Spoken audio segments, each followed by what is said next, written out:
Magandang lugar ba ang hanap mo? Tabing ilog at siguradong magandang investment. Eto na, ipapakita ko sa'yo. Kaya naman, habang available pa ito, ay wag mo nang palampasin pa. Dahil baka ito na ang pangarap mong lupa para sa iyong future o pamilya. Eto pa ang kagandahan dito. Dahil bukod sa maganda ng lugar, ay may libre ka pang isang kubo kapag bumili ka ng lupa dito. Saan ka pa? Magandang lugar na at may pa-previous pang kubo. Eto pa, ang kagandahan dito dahil ito ay naka-all-in na hanggang transfer of title sa new owner. Ang farmland na ito ay matatagpuan lamang dito sa may Candelaria, Quezon at ito ay 10 minutes away lamang papunta dito sa National Road. Napakaganda ng farmland na ito dahil ito ay malapit na din sa mga establishmento. At kung nature lover ka nga at mahilig ka sa nature living, ay siguradong pasok na pasok sa ito ang lugar na ito dito sa may Candelaria, Quezon. Kaya kung ikaw ay naghahanap ng farmland na peaceful, na pwedeng pang rest house, pang backyard, pwede din itong gawing taniman. Ano pang hinihintay mo? Mag-PM ka na o kaya naman ay mag-comment ka lang dyan sa may comment section para ma-assist ka namin at masamahan ka namin dito sa magandang lugar na ito. Dito lamang yan sa Candelaria, Quezon. Ito nga pala ay nagkakahalaga lamang ng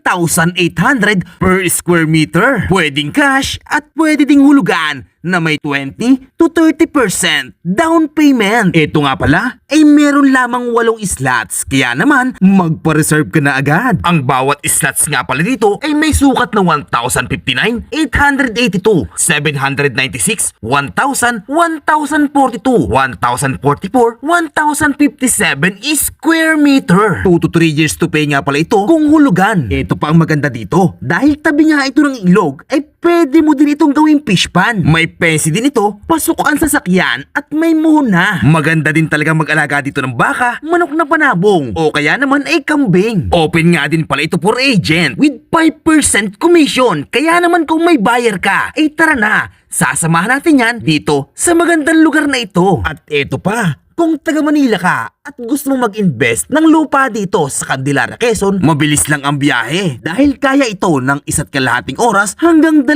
oras kapag nag-open na ang TR4. Kaya ano pang hinihintay mo? Eto na ang magandang investment para sa'yo.